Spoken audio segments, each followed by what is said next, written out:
కేవలం 1.5 నిమిషంలో 5 వార్తలు చూసేద్దామా? పాకిస్తాన్ బలోచిస్తాన్ ప్రావిన్స్ లో బలోచ్ లిబరేషన్ ఆర్మీ సమన్వయ దాడులు చేపట్టింది. ఆపరేషన్ హీరో ఫేజ్ 2 పేరుతో ప్రభుత్వ స్థావరాలే లక్ష్యంగా దాడులు జరిగాయి. మృతుల సంఖ్యపై భిన్న వాదనలు ఉన్నాయి. బిఎల్ఏ తమ దాడుల్లో 18 మంది భద్రతా సిబ్బంది మృతి చెందినట్లు తెలిపితే, పాకిస్తాన్ సైన్యం 92 మంది ఉగ్రవాదులను హతమార్చినట్లు ప్రకటించింది.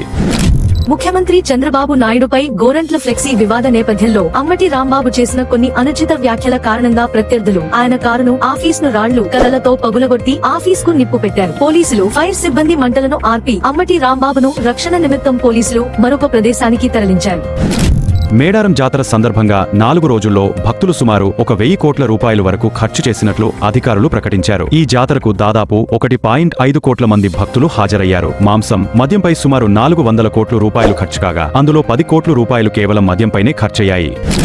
ఇండియా, న్యూజిలాండ్ మధ్య జరిగిన 5వ టీ20 మ్యాచ్ లో భారత్ బౌండరీల మోత మోగించింది. భారత్ 271 పరుగుల భారీ స్కోరు చేయగా, ఇషాన్ కిషన్ 43 బంతుల్లోనే 103 పరుగులతో సెంచరీ పూర్తి చేశాడు. భారత్ సిరీస్ ను 4-1తో కైవసం చేసుకుంది.